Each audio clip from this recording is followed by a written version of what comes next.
Yo, yo, yo, yo, yo. Thank you guys for checking out this video. I made it making a lot of videos on Instagram. I start off with workout videos, and now I shifted over more to jiu-jitsu videos, going over a little technique. I don't really like to do a very heavy videos going over techniques and drills and things like that because I'm still a blue belt. Maybe when I get more into that purple brownish range, I will start diving more into techniques and skills and things along those lines. But today I wanted to do a different type of video. I basically wanted to go over some of my amateur tournaments and hopefully some amateur super fights, and then maybe in the future, even some professional fights. I would really love to do that. But basically, here, I just want to kind of commentary over some of my matches I've recorded to give my feedback, points of improvement and things along those lines. So I hope you guys can enjoy it. I hope you guys get something out of this. You can leave a comment, whatever you want to do. Just something interesting I find. So I guess we'll go check out the match. Oh, wait, before we go check out the match, I mean, a little background to this. So, this match is at Jiu-Jitsu World League. It was my first tournament I've done. I've been at Marcelo Garcia Dallas for about 8 months in at this time. And yeah, I think that's pretty much the little backstory to this. It's no particular tournament like pins or anything like that. It was just a local jiu-jitsu world league that happened well, I don't know when this was, probably during the winter. But yeah, I was training for about 8 months, decided to compete. One of my good friends, he was like, "Hey man, we're about to go compete." So I was like, "Hey, you know what? Let's give it a try." So I did. And this was the results of it. This is the very first match. I don't remember my opponent's name, but yeah, let's go ahead and break it down. Okay, we're locked up here. Okay, he tried to pull me into his guard. I never really like to play guard. They always tell me not to go to your back at tournaments, so that's particularly why I try to stay up in this moment. I try to pass this half guard here, and then right here, I just aborted it. I tapped the back of his head there, and I didn't capitalize on it because I didn't think he would fall in that manner. Actually, I didn't think he was fall at all. I was just trying to check his balance. I should have capitalized there, but hey, what can you say? I was winning at this point. So now I try to keep his heel up. He ended up getting up too quick. Doing a little bit of hand fighting. At this moment here, I want to say two things. At this moment here, I wasn't super keen on my stand-up game, was not super good. Didn't have much wrestling, didn't have many throws in my bag. I probably had like one judo move, give or take. Um, but yeah, I didn't really have much in my bag, which is probably leads to this here, right? Do you see this hand right here, right? You see how I'm having like some weird Quan Chi thing going on here, or Mortal Kombat, when they go like this. So the reason I basically did this was to kind of deal with collar ties and things that come up high or get near my face. And then I had my hand low on my leading leg just in case like I went against a wrestler that decided to shoot or something. So that's why I had such a weird stance in this first match. So please bear with me. So yeah, you see, as I smacked his hand there, see, I tried to go for a headlock. He was too tall, couldn't get up high enough without losing balance. See, trying to work collar tie there, got him down. Try to pass his guard. Try to get around his half. See, yeah, wasn't super good at passing half guard there. I just kept trying to smash. What I should have did was I should have took this leg here and did a back step, a large back step when I first started to pass, the large back step to the right side there. But I mean, like I said, I was a white belt. It's the very first tournament. You get those jitters. You using up all your strength because you're like in the competition mode, and uh, yeah, that's just like one of the. That's I would say that's like one of the bad things about not really competing or not really getting out there as like a young kid. Because this was the first tournament I've ever done in my life, to be honest with you, outside of like playing video games and things. But this is like the first tournament I've ever done, And at this moment, like everything was so tight and I used so much muscle in every move I did. I was so stiff. It was a fun experience, but it was definitely an experience that I've learned. So yeah, that's basically why I was unable to, swap hips to be able to do that big back step to try to get around and actually pass his guard the proper way. So, okay, he has me in this half guard. And then right here, I start to feel him getting me in his guard. I had my leg under. That's honestly one of my favorite passes I did here. As you get under this leg here and you fling them by like this, that's actually one of my favorite passes. I don't know why I was up so high because since I was up so high, I couldn't really capitalize on it as you're about to see here because he was just able to roll. But I was able to track him down and I was trying to get past his guard. And I almost got there, but the match got reset. I mean, we had to reset. You know how it is in tournaments. So then we reset in the right position. I lost my half guard. He tried to pull me in. I aborted, could not get my leg out. All right. And this allowed me to turn back in because he was not prepared either. And then this is one of the mistakes I made. I don't think the guillotine was a bad attempt. And then also here, I do want to mention this. In this area, you can't really see it, but his shirt was slightly loose up here. And as my hand was trying to come in, I kept getting caught by the shirt. So I couldn't make a super good grip, right? So I couldn't make a super good grip here. And as I was falling down to my back, I wasn't able to really cut off one side of him. And I didn't have the good head control. This was a really bad guillotine, by the way. And one rule you should know when you're competing is never go to your back unless you know you can finish the fight. If you ever go to your back without knowing you can finish the fight, you almost more than certainly is going to lose the match.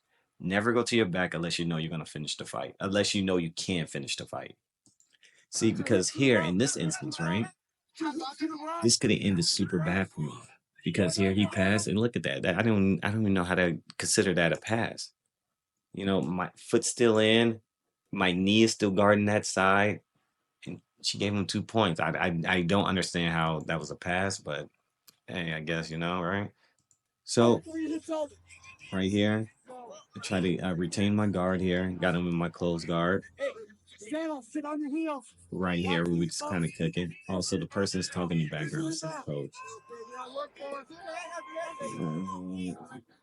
Wasn't really going for a hip bump here. I was trying to look for a submission. Shout out to the ref. I didn't know he would grab me at that moment. So that was pretty good. And yeah, just did a lot of hugging here, and then boom. This is like my favorite point, my favorite part here. So we did a lot of hugging, and then boom, right here. I looked over here at the scoreboard, and I was like, "How did this person get 2 points?" He had a solid 2 point lead on me, and I was like, "We didn't do anything," and I was like, ah. So then I started to think like, "Okay, shoot, all right, I have to move." Time is going. I think we're probably halfway through the match now. I think these are 5-minute matches. So I think we were probably at the 2:30 mark, maybe 3-minute mark. So yeah, so that means time was clicked. It was time was ticking. So right here in my head, I had to think of something, and then I ended up being able to get his elbow past my head. And I tried to go for a head arm choke here, but the head arm choke doesn't really do super well here. What I should have done though, as I was going here, oh my god, this is like so bad, dude. I was so fixated on this head and arm choke, as you see here, right? That his hips, he was square up. If I would have just opened my hip, opened my guard, and did a hip bump, I would probably been able to finish the match right then and there because he was not ready for that. Because he just did not want to go back down to the ground because I had his head. Which this is the point of me reviewing these matches because you get to go over and see things you could have done. Well, I could have done in this particular one, which I'm proud of. Oh. But okay, try to still go for the head arm choke. Cannot really finish it because I think his arm was pushing more into his neck here, and I didn't get to cut off this side of his neck. So the head and arm wasn't really there, and I was really just burning out my forearms, just trying to hold that. So right here, I try to take his back, but I couldn't really get up and over him. So I believe the ref is probably going to reset us in a couple of seconds here. It's looking kind of hard. And this is honestly another thing I want to talk about here in this video is when it comes to resetting your position, right? I fucked up right there. Because as we reset the position, I was being a little nicer with it. I was being a lot more lax. Because as I had the head and arm fully, but as we reset, the ref was telling me to get it, but I was like, all right, maybe it's better to work into it. No. As soon as that timer start, he ripped his arm out immediately. I mean, as he should, because he knew he was in a bad situation and he knew he wasn't getting the arm back. So he ripped it out immediately, which I just like, I laughed at. And inside, I was like, oh, okay, all right, I guess it's fair. He wants to win. He was in a bad position, which I don't really like restarting, but I mean, hey, we're not professionals on a big stage with that stuff. What, like five other people competing? And so at this point here, he keeps sitting up because I never hip bumped him the whole match. And at this particular moment, I was able to actually hip bump him to stay on top, which was really good. And I ended up matching him on points here. And then this is where I got up on him because I held Mel. So four. So right now he still had two, and I had six on top of him. And then here I try to finish the match. I try to go for the Ezekiel choke. And right here is my killer part that I've never seen this before in my life. And I just want to do the playback speed at half right here, right? So as I'm going for the Ezekiel here, right? As I'm going here for the Ezekiel trope, right? Check this out. He starts to panic. Look at him. The choke is setting in. And then, boom. The Brazilian tap right there, ladies and gentlemen. Check that out. Tap me there. The ref couldn't see it. He wasn't looking at it. His camera was. I mean, what good that does, right? So he gave me the Brazilian tap. And then right here, I started to let up. You can even see the ref. The ref even came around to the side. And she started to look because she seen his hand. This guy has no idea what's going on still. All right, nigga, whatever. But I started to let up when he did that, which allowed him to turn. And then that's how he basically got out of it. And I was so upset at this moment. But I was like, all right, dude, it's fine. I'm up on points. I don't really have nothing to worry about. And then I believe here, this is where I started going for Americana. And at this time, I wasn't super good with Americanas either. So as you about to be able to tell. So when I start going for this Americana, I made one really huge mistake. I kept the Americana up a bit too high. And then I